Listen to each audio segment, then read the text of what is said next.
Você acreditaria que a internet está chegando na Lua sem uma rede 4G instalada na Lua?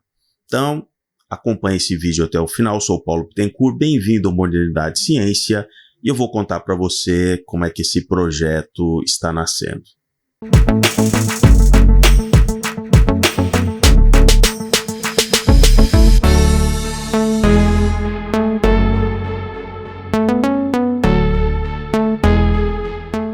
Em vários vídeos aqui no canal, eu explico para vocês como o conceito da antropologia espacial ele foi pegando toda uma certa atração desde os anos 70, com toda aquela coisa mística ali dos voos espaciais, da corrida espacial.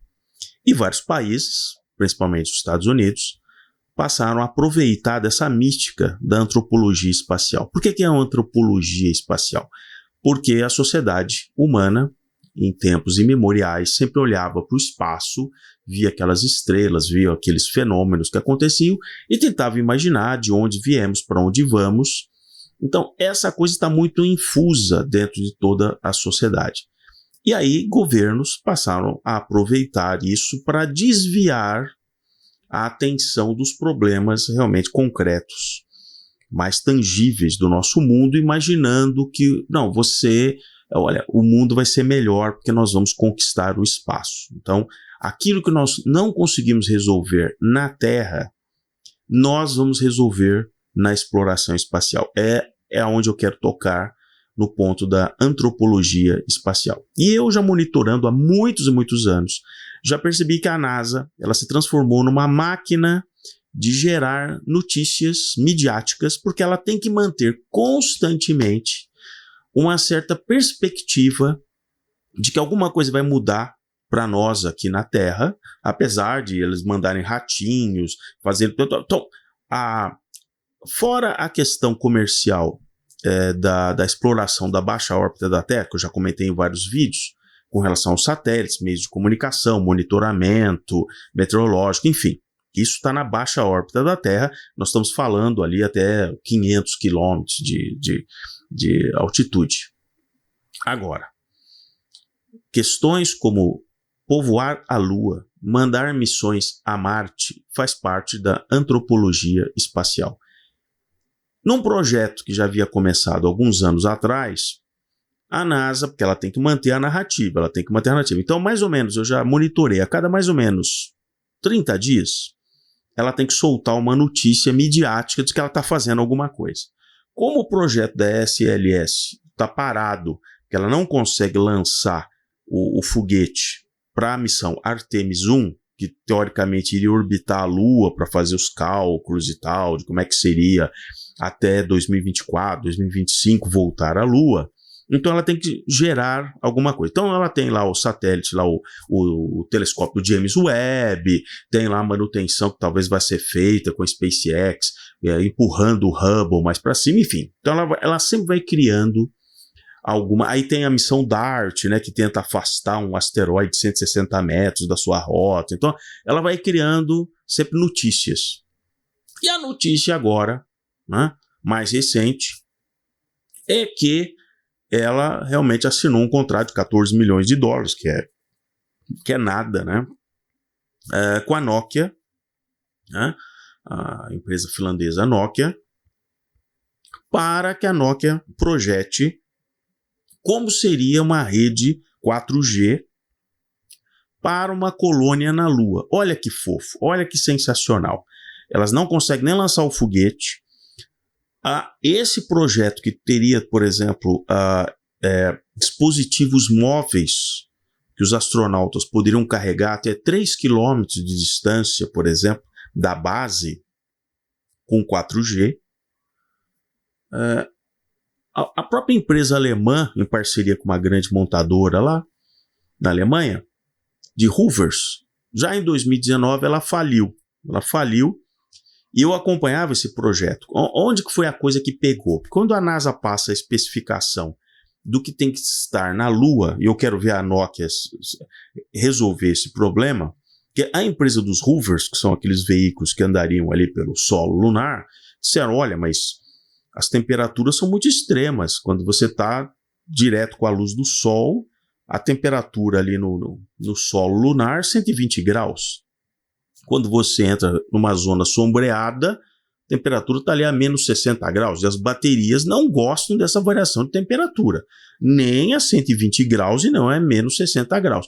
É claro que ali no começo dos anos 70 a NASA já tinha resolvido isso, porque vocês têm aquelas imagens dos rovers circulando ali pela Lua. Infelizmente, com o desmonte do projeto Apollo, o que a NASA diz é que esses projetos se perderam. Se perderam os projetos dos rovers lunares, do próprio módulo Águia que pousou na Lua, dos trajes espaciais, aliás, a postergação de 2024, talvez para 2025, do retorno à Lua, em grande parte é porque o projeto dos novos trajes espaciais está atrasado. Então, essa Nokia vai ter que encarar mais uma, porque ela vai ter que enfrentar essas condições extremas para fazer os equipamentos funcionarem lá, coisa que as empresas de Hoover disseram, não dá, eu não consigo resolver esse problema, porque apesar de que não havendo atmosfera,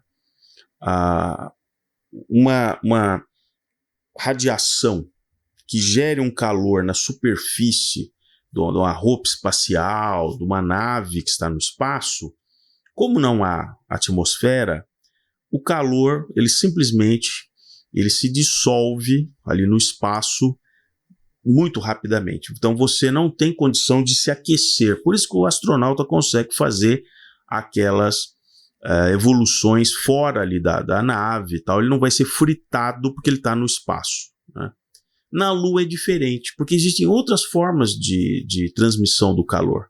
Além da radiação, em que você não precisa tocar o objeto, você tem a convecção, que é, por exemplo, como um calor que vem pelo ar, por exemplo, um ar muito aquecido, então vem pela convecção, ele, né, aquece uma fogueira, aquece o ar sobe, enfim, é pela convecção. Mas também nós temos pela condução, e é aí que pega na Lua, porque você está, de fato, numa superfície ali a 120 graus. Então, por mais que você seja os pneus do Hoover, seja as botas dos astronautas, em algum momento esse calor ele vai passando enquanto você estiver naquela região com insolação, por condução o calor vai chegando até você. E é isso que essas empresas estão encontrando essas dificuldades, né? Então é bastante interessante. Aí a NASA lança e diz, não, mas aí nós vamos ter um projeto 4G para quando tivermos essa colônia na Lua e tal. E aí eu anotei alguns pontos muito interessantes, porque a coisa vai ficando, assim, à medida que você vai evoluindo, né, nessa história, então vão surgindo coisas, por exemplo, como a Nokia diz assim, não, a gente está inclusive fazendo todos os cálculos aqui para ver como que esses dispositivos aguentariam, inclusive, a radiação. Ué, mas isso já não está resolvido? Porque a NASA sempre disse que não tinha radiação assim tão efetiva, porque os astronautas ficaram caminhando ali por horas na Lua e não tiveram problema nenhum de radiação. Mas aí vem a Nokia e diz, não, mas a gente está preocupado com a questão da radiação. Aliás, nessa missão Artemis 1, que ainda não foi para o espaço, tem lá 3 bonecos, os manequins, com trajes, com uma série de sensores para medir exatamente a radiação no espaço, coisa que, em tese, desde 1969 estava resolvido. Eles mesmos diziam que não tinha problema nenhum de radiação com os astronautas, e agora estão tomando cuidado de levar os bonecos, inclusive 2 dos bonecos estão ali com os sensores, tem um boneco que está totalmente paramentado com uma jaqueta totalmente protetora contra a radiação. Uma coisa curiosíssima, né? Uma coisa realmente curiosa, porque eu já achava que já estava resolvido ali desde o final dos anos 60. Então, essas questões do 4G LTE, né, de Long Term Enhanced, que é a tecnologia já conhecida aqui, teoricamente permitiria essa conectividade, né? O Hoover se deslocaria 3 km de distância da base e tal, né? Eu acho que vai ser curioso, né? Porque na Lua não tem o grau de interferência como tem na Terra, de árvores, vegetação, para o sinal. Mas acontece que, como não tem atmosfera, a capacidade de reflexão de ter uma onda que se reflita na Lua é muito pequena. Então você realmente vai ter que ter uma antena muito poderosa e que não perca de vista, né, em 3 km, dado que a curvatura da Lua é muito mais intensa do que na Terra, pelo próprio diâmetro da Lua. Você realmente vai ter que contar que não tem nenhuma montanhazinha, não tem uma cratera entre você e realmente a antena do Hoover, que está a 3 km de distância. Realmente é outra coisa que eu gostaria de ver, se eles vão ter que instalar antenas na Lua, porque eu acho que não dá para realmente de uma base você se comunicar a 3 km de distância com alguém que esteja na própria superfície da Lua, com todas aquelas irregularidades da Lua. Toda a comunicação feita, por exemplo, com a Lua, essas sondas que já pousaram, sondas autônomas e tal, tem uma comunicação direta com a Terra. Então, essa frequência, né, essa alta, né, frequência, é possível você realmente se conectar diretamente com a antena que está ali, né? Tanto é que quando as naves passam ali para o lado escuro da Lua, essa comunicação, ela simplesmente ela se extingue. Você tem que esperar que a nave surja novamente, porque você não consegue fazer com uma onda eletromagnética. As ondas eletromagnéticas ainda não aprenderam a fazer curva, né? Então, não, elas realmente se propagam em direções assim, radiais, assim, tal, mas ela não faz curva. Então, na Lua, nós teríamos esse problema, que não dá para você aproveitar a atmosfera, como são as ondas curtas aqui na Terra, que a própria atmosfera reflete as ondas, e por isso que as ondas curtas, né, que era o que os radioamadores nos velhos tempos utilizavam para falar a milhares de quilômetros de distância, porque tinha atmosfera. Se não houvesse essa atmosfera da Terra, os radioamadores eles só conseguiriam se comunicar com outros colegas que estivessem com antenas numa chamada visada direta, né, onde você enxerga a antena, mas não usando a atmosfera para reflexão. Tanto é que exatamente à noite, quando a atmosfera ela se elevava em relação à superfície, é que você atingia maior distância. Eu mesmo, com esses rádios antigos de ondas curtas,